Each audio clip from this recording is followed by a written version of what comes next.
Brought to you by bedroombattlefields.com. This is the Tabletop Miniature Hobby Podcast.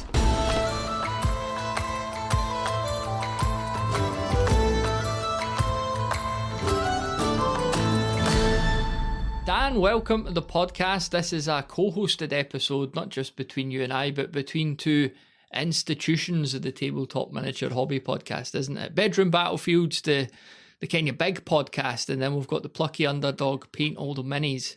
So how are you feeling about this episode today? It's good, man. It's always good to talk to you. It's been a while since we did our last kind of chat together, right? I don't even know when it was. A couple of months ago, wasn't it? Yeah, it was. Coffee Table Books, I think, which is that last one? It was a couple of months ago, possibly. We did the non-violent video games as well, which was really good. So, and those episodes generated a lot of feedback. Yeah, mainly that you're a complete slaver and nobody wants to have you back on. But here we are again. Don't listen to the popular views. Just ignore it and push on. Yep, that's good, man. But how are you? How are you enjoying getting on the podcast horse? You seem to have hit the ground running again, getting lots of quality episodes out. I think it's really important to publicly say thanks to you, man, for, I'm not sure why. I'm not sure if you just felt sorry for me and invited me onto a show. But I think I kind of had a lot of internet troubles and a lot of other things that kind of it just made it difficult to record a show. So like I didn't want to invite someone onto the show and then the internet cuts out or certain apps don't work or certain things. And then obviously kids being quite young as well, like they couldn't understand that I was talking to somebody even if they're asleep. So I'd only record when they're asleep. But if they woke up and needed me or wanted me, I can't be like just fuck off, go away, I can't talk to you. I needed to obviously spend time with them. So I kind of put it on the back burner. But as we kind of spoke and I kind of got back into enthusiasm, I think as we spoke and as I enjoyed it, I just think I started to remember a lot more of the positive things and a lot more of the reasons why I like doing it. And so I just kind of, I did a few of them myself and I kind of talked to you about those and I wasn't really sure what to do with them. I wasn't sure whether to, I'd recorded a couple of episodes, but I wasn't really sure what to do with them. But I thought, I'll just put it up on the Paint Little Mini stream. And it was just nice, putting them back up there. And then it was interesting just thinking about who I might invite next. And then it was kind of surprising in a really positive way that I just put a few feelers out and said, hey, I'm thinking about recording shows more regularly again. Would you consider coming on to be a guest? And people said, yeah, like pretty much straight away, which was nice, because that's always a little bit of a worry. You think about everyone's going to say nah, or people can't remember who you are. You'd be like, Dan who? Paint all the what? Nah, what you know about? Because, stuff moves quite quickly, don't they? And you don't expect people to remember you because you're only like 1% of their week or whatever. So, yeah, it's been really nice. It's been really good. So hopefully it'll remain weekly for a good while now. I'm finding, little places that I can record and little time windows during the week that I can record, and we'll see. But it's just interesting, seeing who's around, what's around, and kind of getting back into it. And that links nicely to the first thing we're going to talk about today, and that is like how and where do you find out about new stuff? Like, so in our hobby, there's lots of things that come out. There's lots of things that we already have, but do you have like a set stream? Do you have like a set place to like find out about new stuff? Because you bought Hobgoblin recently, right? And we need to talk about that. That's maybe something that we can talk about at the back end of this show. But where do you find out about your new hobby stuff? Yeah, it's a really good question. If you're not like checking a Facebook feed or an Instagram feed or if TikTok is a thing in the hobby, it probably is. But finding out about new stuff is you maybe don't get hit with that fire hose. I don't necessarily think that's a bad thing, but I'm still able to generally keep up with stuff through, I would say, like podcasts are a part of that. Generally when someone's on a podcast, whether that's your show or somebody else's show, it's not that they're on there to promote something, but you will find out what they're working on. You will find out, to an extent, what's coming out from them. So that's a big part of it, I would say. The Discord community, a lot of folks have their finger on the pulse of various things, so I'll see stuff in there. And even going really old school, like I subscribe to Miniature Wargames magazine, and at the start of the magazine, I remember saying that, it has what new releases, whether that's games or miniatures or whatever. I did try and create a kind of feed. So there's a site called Feedly, and it's like an aggregator. So, if you follow certain people's websites or blogs, you can curate them so that comes Okay. at you. You could download it to your Kindle and it's everyone. But not a lot of folk at this moment in time are just publishing content to their own websites. So it was a bit light on that front. Okay. And it wasn't necessarily to keep up with new releases, but just to keep up with what they were up to. But like I say, the content and that, just the culture of the internet right now, I guess that the content's quite light on that front. So that's my end. What about yourself? I don't really like. I think we could talk about this a while ago. Like, I'm really happy with the games that I have. So I'm not really actively looking for other games. I couldn't tell you like where I go to find out about new stuff. And that's why I wanted to talk about it, because I don't know. Like this, it's I always find it a hard balance, because it's interesting to find out about stuff, but you don't want to feel like stuff's being rammed down your throat every second of the day. Does that kind of make sense?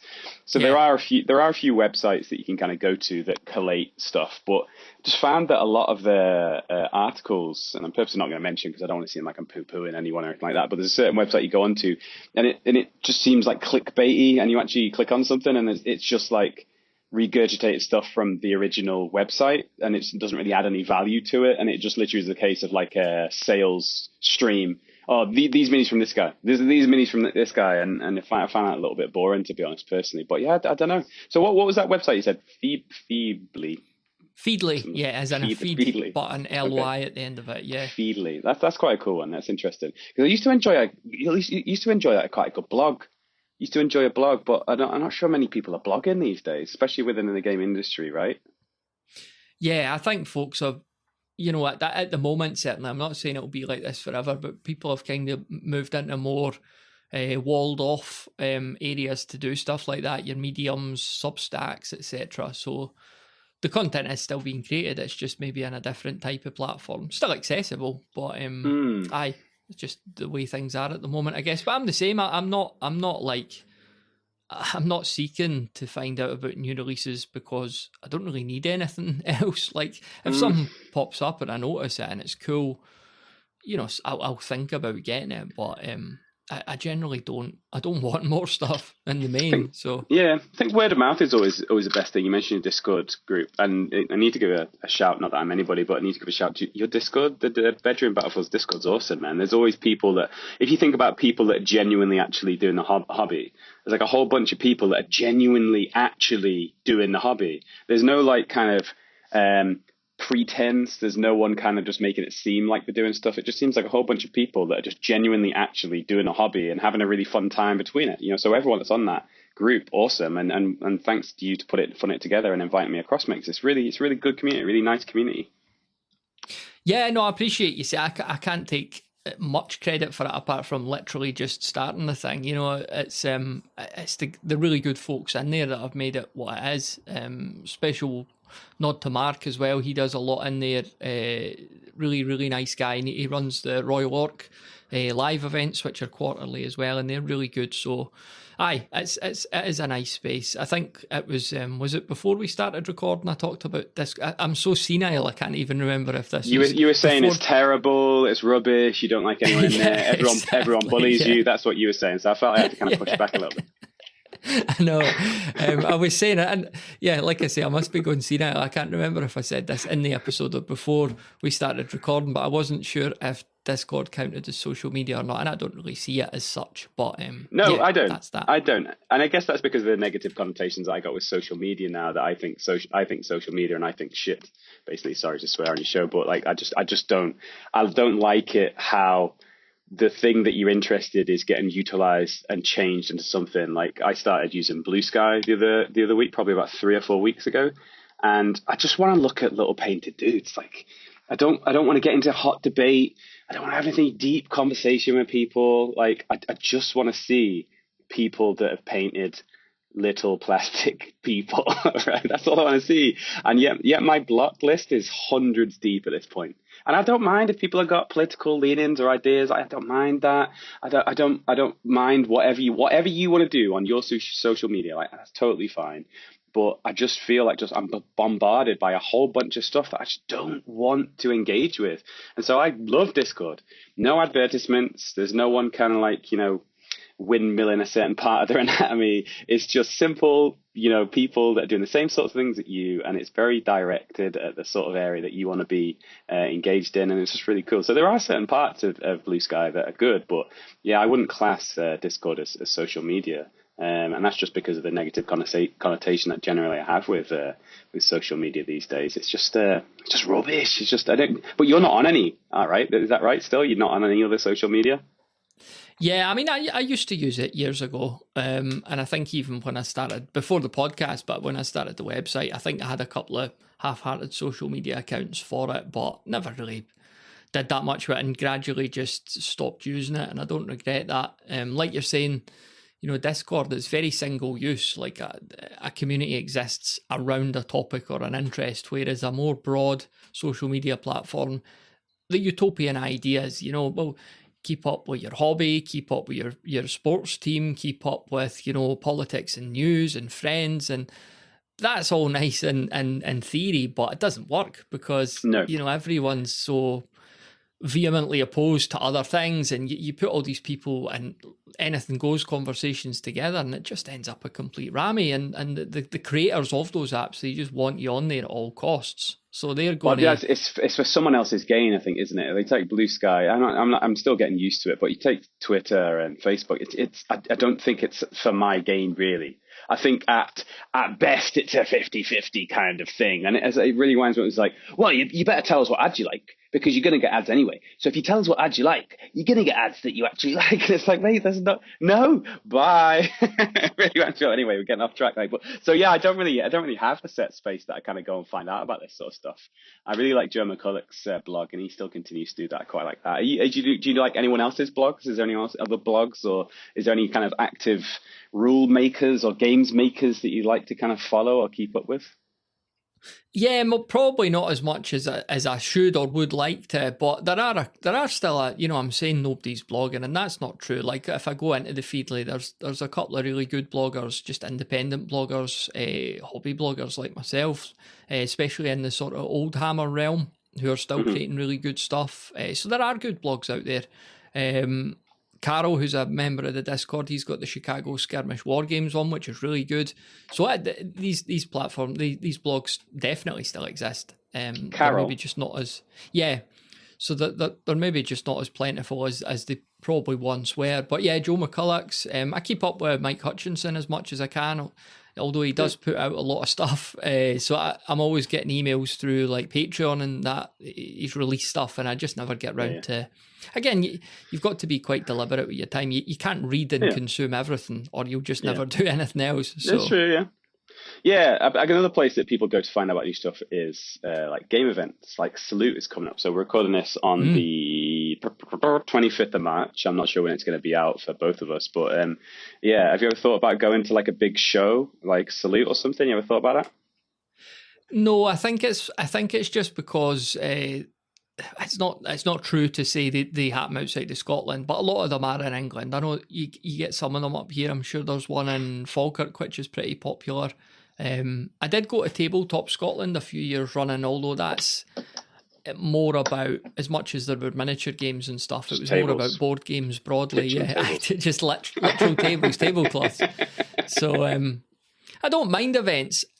I'm quite an awkward person though, where I go to them and I end up like I find it hard to speak to people or that. Like especially like when you go up to somebody standing, they're not really that confident at engaging with you anyway. So you both just kind of shuffle about and then you wander off again. So that is hard, isn't it? It is hard, isn't it? I think I mentioned that a few times. I've been to Salute and stuff like that, and I met certain people, and they're really busy, and that sort of event's pretty tiring. And I know that they're not really that asked about me, right? Which is fine. And that's not a me thing. That's just a generally speaking thing. So yeah, you got to have like a few base questions, and you got to kind of like, hey, how's it going? I really like your game. And yeah, it can be a little bit awkward sometimes, especially if they're like looking a bit swept off their feet, a little bit sweaty or whatever. Yeah. Yeah, that's cool, man. But yeah, so I kind of wonder, it'd be interesting to know what other people have got, where they've got a Feedly or they've got other different things that they do. But how did you find, so what you talked about your 3 recent hobby purchases on a previous episode, most recent episode, right? Yeah. So yeah. What were yours? What are your 3? So I bought some 15mm miniatures that I saw in the magazine. Okay, so there you go. That was literally stuff I was kind of in the market for anyway. So it was just good timing, I guess. And then it was some bases. So there's a company quite near me, War Bases, who do really good MDF stuff. And I've just known about them for years. I've been down to their shop and stuff like that. So, the buys that I made, there was nothing like groundbreaking about the way I kind of come across them, if that makes sense. What are the last 3 things you've bought? Oh, mate, mine are really boring, mate. I'm just you tell me what game have I been talking about recently that everyone wants me to stop talking about? Song of Ice and Fire. Yeah, but so it's $3 of Song of Ice and Fire stuff, man. There's a new faction called Brotherhood Without Banners. So I bought their base box army set, and then they've got a heroes box, and they've got a cavalry unit box. And that was a while ago, actually. I ain't bought anything new for a couple of months. Yeah, a couple of months. So yeah, there's mine. But yeah, like I found out about that just because I already know about it. It's a good game, like. So yeah, there's no thing. Is there anything that's kind of come onto your radar that you've considered or thought about, and how did you find out about that? No, not really. Because on like if we think about on the playing front, like Hobgoblin is a game that I definitely want to play more of. The fact that I've built armies for it and everything, and had one game and really enjoyed it. So if anything, I would like to dedicate more time just to going deeper with that. And I've also got 2 or 3 little skirmish rule sets that I've kind of created tentatively myself, and I would like to play more of them as well. So it would take a lot for a rule set to come along where I'm like, oh, I need to get into that, because frankly, I just wouldn't have the time. It's hard enough to find the time to play the games I already want to play. So I think it's good, isn't it? It's good that you're not getting swept away. You're able to keep your feet. You're able to not get swept into stuff, and you're able to be like, for the amount of time that I've got to dedicate to this is what I can do, and this is what I can't do. Like, it's a really healthy place to be. And I think all of us at different points in time, for various lengths of time, have been kind of swept away by stuff. And it's nice to be swept away with something, but it's really important to be able to, get back on your feet and resist that tide at certain points. So let's talk about Hobgoblin a little bit, because that's something that you were excited about. And that's something that we talked about, how in one of the shows you did previously about games maybe potentially changing in terms of being less crunchy, being a little bit more streamlined, being a little bit less of a time sink. I say time sink, and not in a negative way. Time sink sometimes seems in a negative way. But if you only have X amount of time to play a game, maybe it's better to actually finish a game than it is to play half of a big long game. And when we talked about the different games, people said about how spending like 8 hours straight playing a game is exactly what people look for, and that's totally valid. But you kind of mentioned that you only have, and I kind of mentioned this as well myself, is that maybe 3 hours is a really good time length. So have you played that game? Is it what you wanted it to be? Is it what you thought it would be? Is it better than what you thought it was going to be? Yeah, so it was Callum from the Discord. He came through from Glasgow last month, I think, and we had a game of it, and we both really enjoyed it. It was the first time both of us had played it, and I think a big appeal of this game for me is because I grew up, like the first imagery that appealed to me in White Dwarf when I got my first one in like '93 was the big Warhammer battles, the big ranks of units and stuff. And I've went 15 mil for this rather than 28, but I think 15 mil is still just smaller, more room, cheaper, but still the same aesthetic from afar. I'm not saying when you pick up a 15 mil guy and a 30 mil guy, there's obviously going to be loads more detail in the 30 mil, but I think when you're standing around a table, there's not that much in it. And especially when you think about the difference in cost, the time they take to paint, etc. So it's a great scale. I think they look better. Like, I think the mass battle games in 15 mil, I personally think they look better. And what I also find as well, even if you're playing on a 4x4, or if you stick in with a 6x4, there's more space to do stuff. I feel like sometimes if you're playing like a big mass battle game, you kind of don't feel like there's an ability to outflank or get around in different places. So playing 15 mil on 6x4, it's pretty good, man. I really like that, and you still get that kind of old world feel. I'm with you, man. Like I I don't really know specifically, but for me, like that old world setting, the fantasy old world setting is really cool, man. And when you see in those big armies lined up, it's really cool. Like I played War Master quite a few times, Mayhem I've played a few times. I have the GW Battle of Five Armies box set. I managed to kind of find one of those that wasn't crazily priced ages ago. And I've got like a Rohan army, Rohirrim army, and I've got some Uruk High guys as well. So just seeing it in that scale is really good. It's a really good spectacle. It's really good, man. Yeah. So yeah, and all storage. I've got a box and a whole bunch of stuff in there. It's just like storage, transport. There's a lot to be said for 15mm, man. It's good. Yeah, like I was just coming round to that. Like you were saying, the maneuverability, big one for me at this time of day.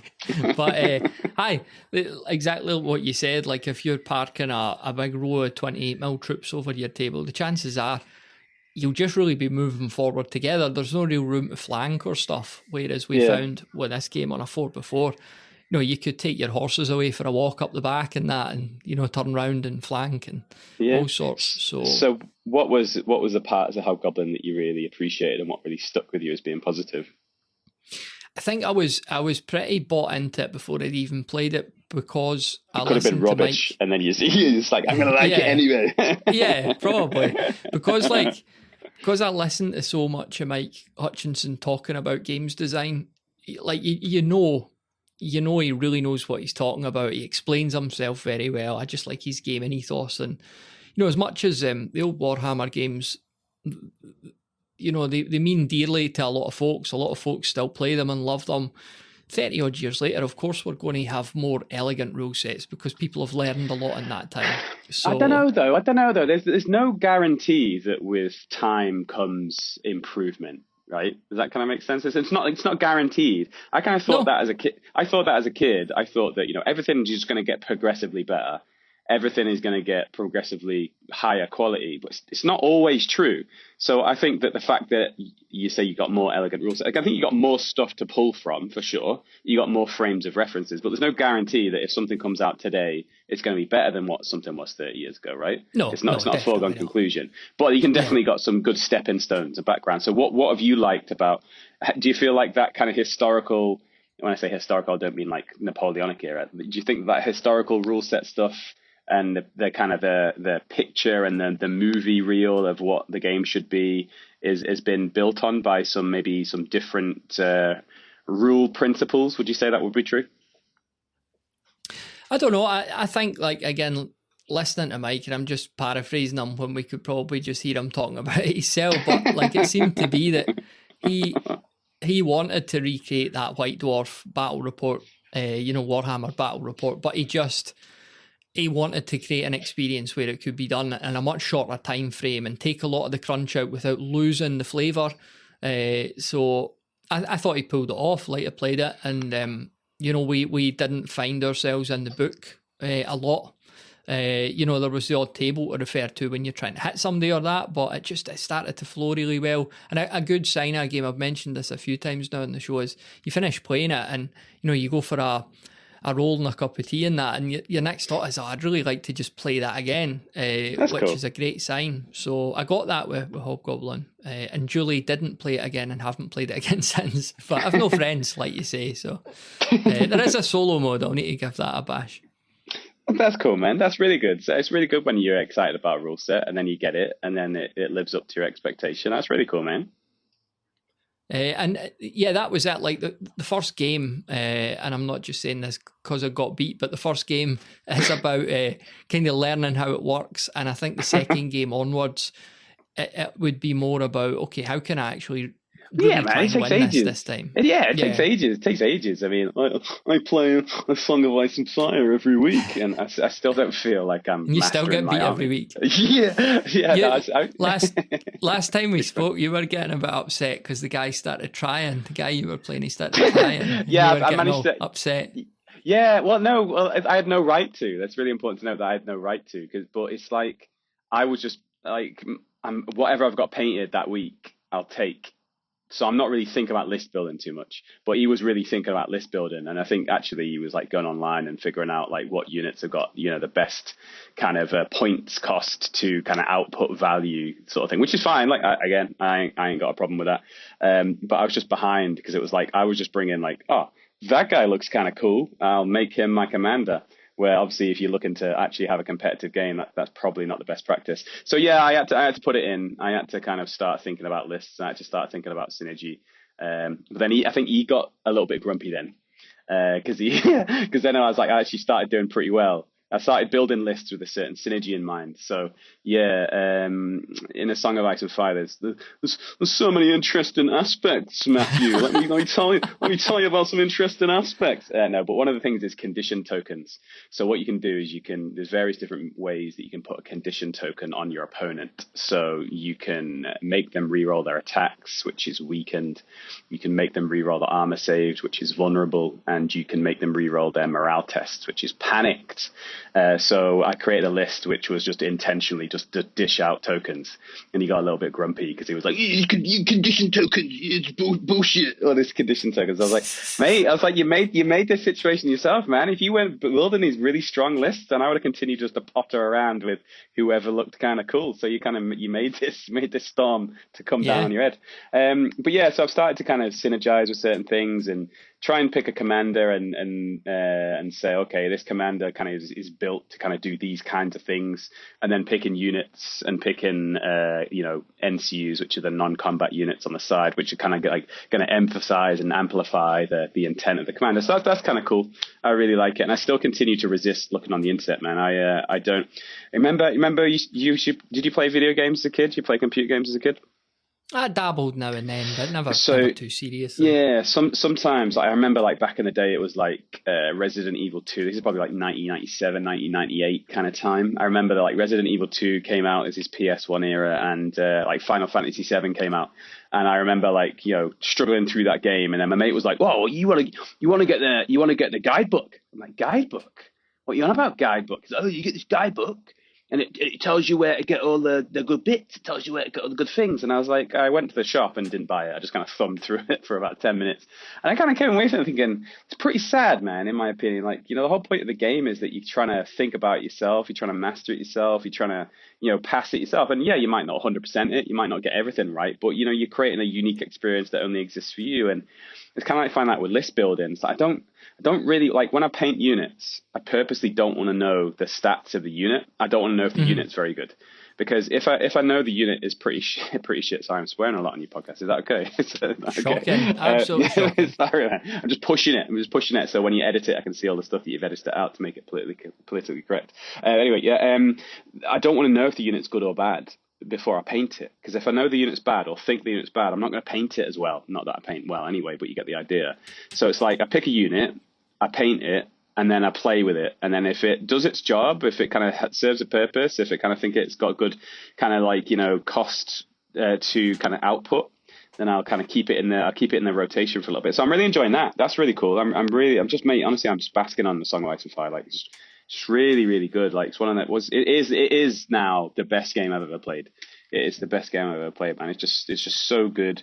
And then there's a new rules update coming on the 28th of March, so in a few days' time, and hopefully they don't kind of tinker around with it too much and wreck it too much. But even if you don't like the kind of Game of Thrones skin, like don't let that put you off. Like it's just really cool. So yeah, what you're talking about, how you start a new game, and it probably takes 10 games, I would say, to really get the hang of not only the rules but also like what your faction does. So you decided to paint Nurgle, right? Nurgle type force. You've been painting that for a while, right? That Nurgle Warband is 28 mil, so they're more for skirmish games. Okay. So I've got, I do have Plague Bearers at 15 as well. So I'm building a wee Chaos Army now at 15. Just going off the back of what you were saying there too, it reminded me of something. I've got the Hobgoblin book open in front of me now, because that was one of his design principles, was that people have. I think he used Beastmen as an example. Beastmen from Warhammer Fantasy, saying like cool miniatures always got terrible stats and they just got beat all the time. And so the idea of Hobgoblin is, you could make your unit anything you want for a certain points cost. Like there's light infantry, there's ranged infantry, there's heavy cavalry, there's monsters, there's beasts. So you just, you look at your army and then you say, okay, that'll be that'll be this, that'll be that. And then you can add on little modifiers, little bonuses, or you can add negative aspects as well that will reduce the points cost. So you're building it around. You're building it around your miniatures. Your list exists because of your miniatures. You wouldn't go out and buy a box of something that you didn't necessarily like because they were the best unit, because you could just make the best unit with your favourite miniatures. So I really like that approach. Yeah. Cryovolcano, a solo scenario that could be played with any sci-fi skirmish rule set and miniatures, is now available on the Bedroom Battlefields Patreon. It was originally published in Miniature Wargames magazine, and you'll now find everything you need to play it, along with a whole host of additional bonus content, over at patreon.com/bedroombattlefields. That's patreon.com/bedroombattlefields. And now back to the show. Yeah, it's interesting. And I think that really fits in with the ethos that you say you're trying to create. Like, it's making it a little simpler, making it a little bit cleaner, making it a little bit faster. It definitely kind of jives with that. It definitely fulfills that brief, I think, doesn't it? But yeah, that's cool, man. It's just good to. Do you think you will get to a point, like what is preventing you from playing more? Is it like, are you never going to be able to play more? Do you want to play more? Are you kind of working on those things that prevent you from playing more? Like, what's the crack? Yeah, so the game of Hobgoblin that I got, that was Callum, who came through from Glasgow, and that's obviously, it's great that he did that, but it's a big ask. And it's easier to do the games of Hobgoblin through here because I've got all the armies, all the terrain and that. So not saying I wouldn't travel to do it, but it would just increase the time cost, especially when you got to wherever it was, a neutral venue. You have to set everything up and you have to make sure you've remembered everything in that. So Donkey only goes so fast as well, eh? Yeah, so in terms of Hobgoblin, it is just, have to be happy enough getting a game every month or 2 months, and that's fine. I just have to be fine with that. And then, do you want to play every week? Like, would you want to play every week? Well, I am able to play every week. A solo game. I've got a couple of solo rule sets that I've created. Mate, you'd be a great politician. Is the perfect pinnacle for you, like playing against somebody else every week? Is that something that you would like to do, or not? You're not bothered about that? I'm not that. I think that the solo's never as good as playing against somebody or playing with somebody, but it still scratches the itch to an extent. So. We're talking about gaming, right? No, I wasn't. No, that's cool, man. Because I really like playing every week. Like, I really enjoy playing every week. I like the habit. I like being in the habit. I like being in the groove. I like playing once a week. Still playing my Polish mate on my 44, by the way. I don't know what's going to happen. I'm starting to see the end of the list of scenarios. Mate, I need to actually count up like how many scenarios we played, me and my Polish mate. But I don't know what's going to happen. Like, I'm going to have to make sure. I might do this like live, like record it or something like that. Like when I finish the last scenario, like what's going to happen? I might just leave it and see if he invites me to the top of the list again. And we just go through all the scenarios again. Yeah. Just going through it. But mate, I really love playing once a week. I really like being in that habit. I really love being in the groove. I like just it being the norm, where it's like, see you again next week. All that kind of stuff. Is it the same time every week? Same day and time? Yeah. Often. It's the same time as well. I mean, I'm like, the guy who plays me is a really good guy. I know I peck him a little bit here, but he's a good guy. And my list of potential opponents is pretty small, like, because we start playing at 8 a.m. on a Saturday morning. So like the list of people that want to, like, because we play at my school because we can use one of the big classrooms. So someone that's willing to travel, as you mentioned about your mate you came across from Glasgow, that's rare. Not too many people want to do that. And someone that wants to come over and start at 8. So not even getting here at 8, like starting at 8. So he's regularly getting here like 7:15 in the morning. That's pretty good, man. It's pretty dedicated to do that. So if he went away or didn't want to play anymore, I don't know who I'd play. I don't know who I'd play at all. So I kind of need to cherish him a little bit and make sure I give him a back rub and, give him a nice little cup of coffee in the morning or whatever. Because he does kind of does me a solid. But I think that works for him too. I don't think he's putting himself out too much because he's got a family as well. So he's got young kids. So I think getting out early while they're still asleep, and then having a game and then getting back for kind of like lunchtime. We play from like 8 till 11 officially. So that works out pretty cool. But I do like playing each week because I just find that it really enables me to stay motivated with other things. Like, I've painted over the last 2 weeks, I painted 3 new units of Baratheons. So it keeps me motivated because I'm only building lists from painted minis. So if I want to change my list up, I have to paint a unit because I'm not playing unpainted. So I wouldn't force that on anybody else, but that's like just a little thing that I put in place. So it's like to make sure, and it looks really good, man. When you got a fully painted force, it just looks really cool. And I never kind of say that to anybody else, but just inside, I'm quite satisfied that the units are painted, all the basins done, and it does look pretty cool. I do quite like it. But yeah, I do like playing every week. But I think we talked about it before about habits. As long as you kind of form a habit, and then it doesn't matter if that's once a month. It doesn't matter if it's quarterly. It's just good to have that little thing to look forward to. I think it gives you a little bit of an incentive, a little bit of a push to kind of get stuff done, or it gives you a chance to chat. Like, I mean, I really like chatting to you. So like, we arranged this. We've been trying to get this going for like 3 weeks. I think it kept on getting pushed back, but it's just nice to have those things to look forward to. I really enjoy those things to look forward to. Right. When you, I was going to slack you off there. It was too easy. It's fine. I've made, yeah, go ahead, because I slap you pretty hard, mate. So go on, feel free. Give me both barrels. I was just going to say, you were talking about enjoying this. I've been trying to put it off for as long, but ran out of excuses. Yeah. Everyday messaging it. When you set your game up, like, do you get there early to set everything up, yes. or do you get there at the same time? And no, mate. I think we talked about this when filming. We did talk about this, didn't we? Like, yeah. Now I see it. Like, he's making a big effort to get across to me. So the deal is, like, he fires me a message when he sets off from home, and I'll go down to the classroom then, and then I'll set up the mat, set up all the tables.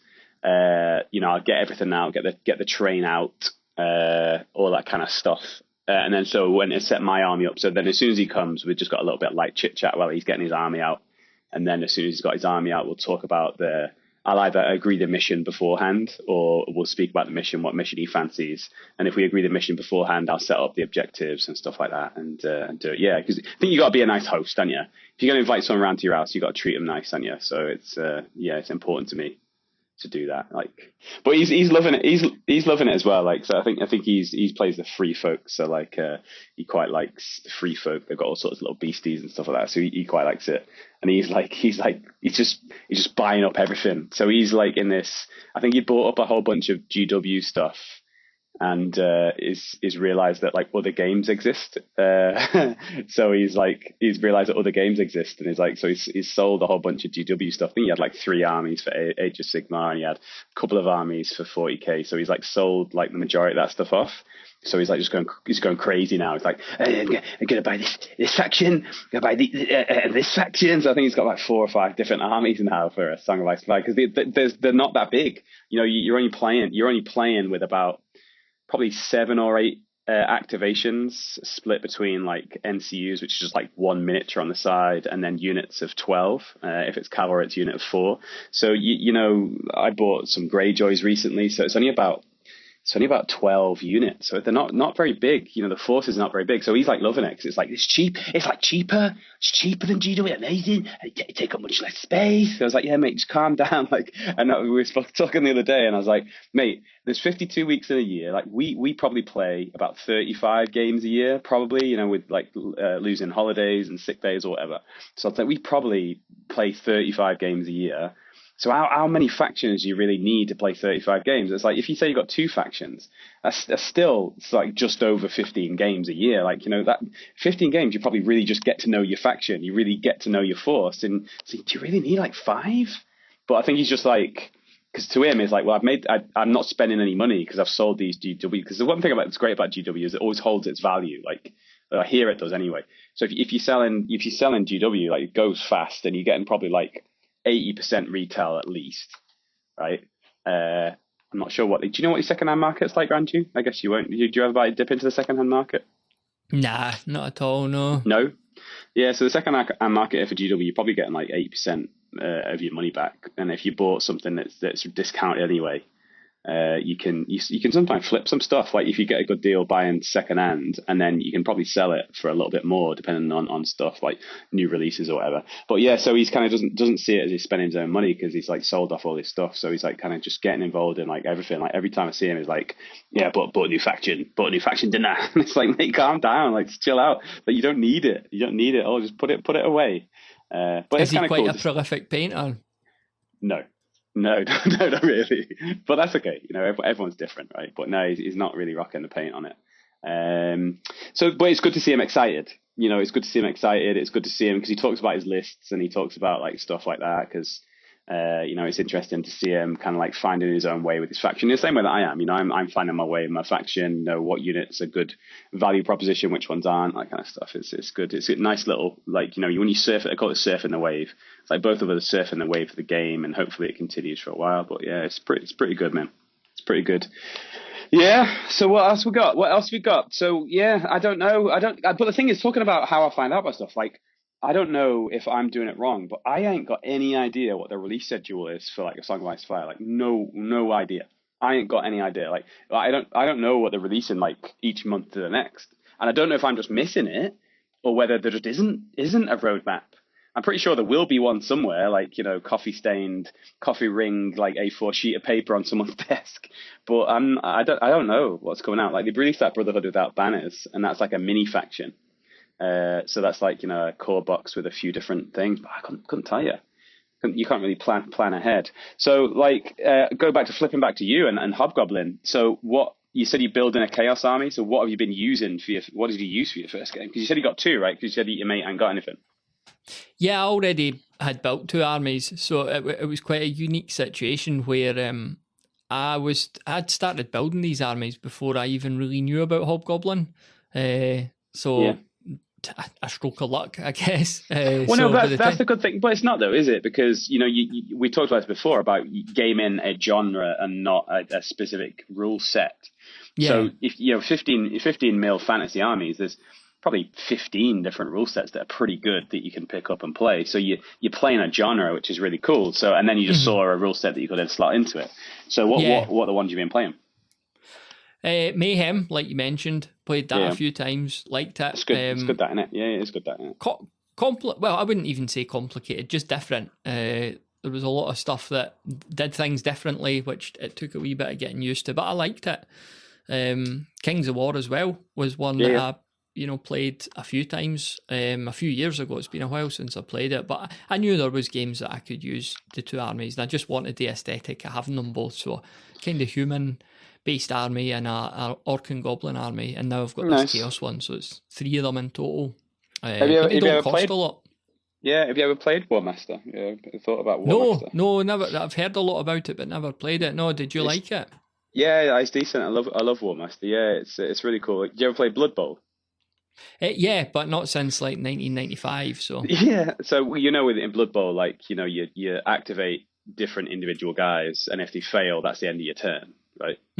So it's kind of similar in Warmaster, where your general declares an order, and then you roll dice, and then if you pass, you get to execute the order, and then if you fail, you either get to do something, but then that general you get to do. So if you fail, you still get to do something like that order. So if you were going to move, you get to move like half distance or something like that, right? But then that general can't issue any more orders. So it's really cool. So you can activate the same unit multiple times potentially, but it gets harder and harder to do so. And every order that the general issues, it gets harder and harder for him to order the next time. So like, you know, for example, if it's like you have to roll a 5 or more on the first order, it might be a 6 or more on the second, and so on and so forth. So if you get like a really good general, they're more likely statistically to be able to issue more orders in one go. But yeah, it's good, and yeah, it's pretty cool. But they support it still, like the community support it. It's Warmaster Revolution, I believe it's called. And there was a really good Swedish guy, I think he's a Swedish guy, Scandinavian guy anyway for sure. And he, it's one of the good things about social media is I don't even know where I saw it, but he offered to do a big print run on the War Master Revolution rulebook. So if you go into War Master Revolution, you can download the rulebook and you can download the army forces, like for sure. But you have to print it yourself, and then you have to like staple it together, which is fine, like totally fine. But this guy, he decided to do a print run for everyone. So he just kind of put it out there, and he just said, hey, if you want, I think he did more time as well. I think, to be honest, he was like, I'm doing War Master, doing more time. If you want a really well printed book, really good quality book, give me a shout. I think it was like 20 quid a book. So I got him, and he sent them across. That was pretty cool. But yeah, War Master Revolution is good. And that's a good thing about war gaming with a genre, isn't it? Is that you're not beholden to a certain size base necessarily. You're not beholden to a certain brand. You can shop around a little bit, and you're much more able to pick and choose yourself, man. And like you've done, you can make your own rule set too, right? If you want to be super thrifty. Yeah. Aye, that's the thing. You've got an army, even if it is a Games Workshop army, like, you're not bound to their rules. You could use it for anything you want. So yeah, once you've painted an army, it's like, yeah, if you find a rule set that's interesting, you can give it a shot. It's not generally a lot of risk. So value is something that you very kindly allowed me to ask on the Discord. So we had a little think about value, didn't we? About how you can find value in the gaming hobby. The gaming hobby. Yeah, that's right. There you go, the gaming hobby. And that was really interesting. And a whole bunch of people have shown so many different ways that you can get so much value if you just buy some miniatures in a certain genre. Then the gaming hobby is incredibly like cost efficient, because all you need is a rule set. Then quite a lot of them you can download free, or quite a lot of them you can get for very, very cheap, or you buy a book that's say $20 and you just keep that book, and there's no new edition or there's no new updated version. It's just a really great game that just sits on your shelf and you can pull it off and play it like whenever you want, man. So that's really important to note in it when you game in a genre, and not just a certain specific gaming rule set that might require buying of new editions or buying of army books and different stuff like that, right? Yeah, like just think about it. Like in theory, you could, is it EM4 or E4M is the site, and you get the orc in 20. It's like orc warriors, orc archers, dwarf spearmen, and dwarf archers, and they're something like 20 pence each. So, right, like in theory, you could build 2 big armies for like a $5, and then you could get 1-page rules for free and just play them. So in theory, you could enter the hobby for like a $5. It's doable. It depends on what you're into as well, doesn't it? I mean, if you're not really that bothered about miniatures, there are ways around it. There's a game called Onus. You ever heard of Onus? Onus. Yeah, close. But yeah, there's this game called Onus, and it's like a Roman Empire game. And it's like a war game, proper war game, but there's no miniatures, it's just cards. So it's like tarot card sized units, maybe a little bit bigger. So on the card, it's just like a top down view of a unit. And so you just set up your cards, and then you move your little cards around instead of your bases. And it's a rank and flank game. You pivot and march and all that kind of stuff, but it's cards. Yeah, which is pretty cool. It's a good idea. It's a good idea. Yeah, I like it. Especially if you're at that release. I mean, I'm not sure of what the intended scale is, but you see very zoomed out scales like 2 mil, and in theory there are miniatures on the units, but really it's just little bumps that you dry brush from what I could see. So still getting the same outcome. It's something that's good as well. I'm not sure if it does it in that particular game. I've not looked too closely at it because I don't necessarily need a new game. But there's another game called Battle Lore. So you know about Memoir 44 that I've talked about, but there's like a fantasy battle version of it called Battle Lore. And when you're using that has got miniatures, but the way that they deploy is really cool. So when you don't necessarily have the miniatures in that Battle Lore game, you have like a set of tiles, like hexagonal tiles, and you place the hexagonal tiles face down on the battlefield, and you got a certain amount of your units that are like your units that you're going to deploy, but then you got a certain amount of fakes. So what you do is you deploy your forces, but all the units have these hexagonal cards kind of face down. And then so you're placing units, but your opponent doesn't know where they put them. Because I always think that with war games, like one of the biggest things that kind of sucks is that I can see you deploying and you can see me deploying, and there's no surprise. There is a little bit of tactics from there. It's like alternate deploy, like I'll deploy a unit, you deploy a unit, I deploy a unit, you deploy a unit, right? But I think that's a really good mechanic that I like seeing more war games, is that some sort of blind deployment where you deploy and then it's revealed later where you actually deployed your units. Does that kind of make sense? I think that's a mechanic that's not utilized, or I've not either it isn't, or I've just not seen it. Are you aware of any games that has like a blind deployment? I actually coincidentally have seen it quite a lot, been rereading all my White Dwarfs for the 90s, and it did happen in a few battle reports, especially the large scale stuff, like they just got a big blanket and like hung it between. So it was literally like the reveal moment, and I remember some of the folks that were playing, writing up in their comments that like my heart sank when the curtain was pulled away, and I realised my archers were in a completely useless position, and I'd left myself really exposed on this side. So I thought that was really cool. That'd be so. Yeah, I'd like to see more of that. I think. Yeah, because that's a kind of unexploited area of the hobby. I would say the games like this blind deployment where you maybe the units, what units you're going to be facing, and your opponent. If you know your opponent well, your opponent, maybe what they've done before in the past. But yeah, a certain amount of like a blind deployment would be pretty cool to. But if anyone knows of one, that'd be cool. I'd like to know. But I'm not sure if Onus does that, but I know that Battle Law does for sure. And Battle Law is good because it's like technically it's a fantasy battle game, but it's on a hexagonal board, and all of the units are on move around from hexagon to hexagon, so it's a little bit smaller footprint, and it's you still get the fantasy battle feeling, but you don't have the sprawling 6x4 really. But yeah, that's cool, man. Well, anyway, we're running out of time, eh? You're a busy man, and you're got stuff to do. Have you got anything else you want to talk about to round us out? No, it's been a really good chat. Like I say, I couldn't put you off any longer. So hopefully that keeps you happy for another couple of months till you're chatting down my door. So, hi, who's next on your show, Dan? Tim Prow is coming up this Friday, so I'm not sure when this is going to be. Not sure when this is going to be released, but Tim Prow. I had to stop. You remember that Simpsons episode where he opens a snowplow business, and he makes Mr. Plow. Yeah, Mr. Plow. He's like, Mr. Plow, that name again, Mr. Plow. I had to not do that in the show because I was like, it's Mr. Prow, and I very nearly went, it's Mr. Prow, Mr. Prow. But I was like, I don't know you well enough yet, Tim, so I won't do that. So I'm not sure if he's going to listen to this, but yeah, I went to extreme lengths to avoid offending you, Tim. So yeah, so Tim Prow is on this Friday, the 28th. Then we've got a gentleman called Vamps. He's coming out on April the 4th. He did a really good video on YouTube. His name's Count Vamps. That's the name he goes by. But he did a really good video on YouTube about value. He actually worked out. He went through GW, Mantic, Warlord. He went through a whole bunch of companies and said, if I was to start one of your games from buying off the shelf, this is how much it would cost. For like a regular size point thing, and it's really interesting. It's really interesting to see the numbers, and it's not a case of like hating on any individual company or whatever, but it was just really interesting seeing the price differences for buy-in to certain games. Now, obviously, ultimately, as long as you're happy and as long as you're having a good time, it doesn't really matter how much it is, right? If you're getting joy, if you're getting value out of whatever it is you buy, then it's totally fine. But he actually went through and crunched all the numbers that if he was to go and buy these games off the shelf, with all the points values to play like the considered average point value game, like how much you would need.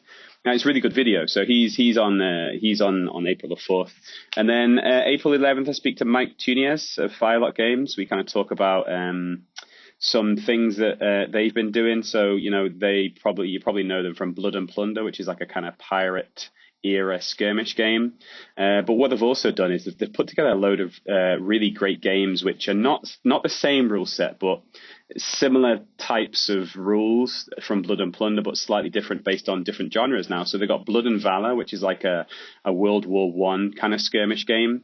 They've got Blood and Bayonets, which is like a kind of Black Powder Napoleonic era.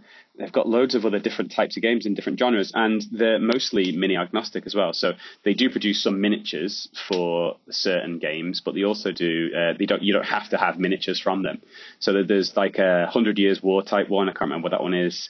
There's all sorts. Really, really good, really good. So yeah, he's coming on. He's always a good guy, and he does a lot of stuff. Like he is technically a pirate, I think. So he dresses up in like pirate gear, in his spare time, and he also goes out sailing loads. So we spent a long time just talking about some hairy moments that he's had on when he's gone out on his boat, which is pretty cool. Yeah, so that's it. That's the next three that are coming up. But yeah, it's fun just putting them together and trying to find different people that have got different different stories or different angles, or they look at things in a slightly different way. I really want to put together some more of those Why I Love podcasts. Probably my favorite ones to do are the Why I Love podcasts, which is where someone who's played a game a lot and they just want to come on and talk about why they love that particular game. So if any of your listeners really love a certain game and they want to maybe potentially reach out and talk to me about why they love a certain game, I'd love to do that, because those are the ones I love most. I think if I could choose to do one over others, those ones are always the best, because it's just really nice here, because both of us know it's hard to play games, right? But someone that's invested like a heck of a lot of time to play one game a lot and just hear it, like a little bit like me with the Song of Ice and Fire, but not me talking about our Song of Ice and Fire. Just someone that's as excited about a different game as I am about a Song of Ice and Fire is always good to listen to. So yeah, so I'll say, but yeah, cool, man. So it's good fun. But anyway, thanks. I appreciate you inviting me on. I appreciate your patience with me. You're very kind. You're very patient whenever I ask you to come on.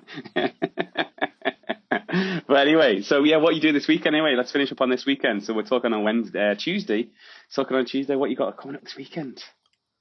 Nothing hobby related. It'll just be, it's Mother's Day. It's Mother's Day here on Sunday. Me and the wee one, we painted up she painted a card. She's a better painter than me, obviously. So I let her do it. So I've made a card. It's very abstract what she's done. It looks like a sort of Lovecraftian portal to another dimension, and there's a bit of glitter on there as well. So, and I got the wife some chocolate Brazil nuts because she likes those. And I like them too, actually, so I'll probably eat at least 60% of them. And they didn't cost very much, was my primary motivation. So, mate, there's not many like you around. I'll tell you that. Absolutely, the world's a better place for it. All right, mate. We'll take it easy. I'll speak to you again soon. Cheers, Dan. Thanks very much for listening to this episode of the Tabletop Miniature Hobby Podcast. If you enjoy the show, then please do share it with someone else you think might enjoy it too.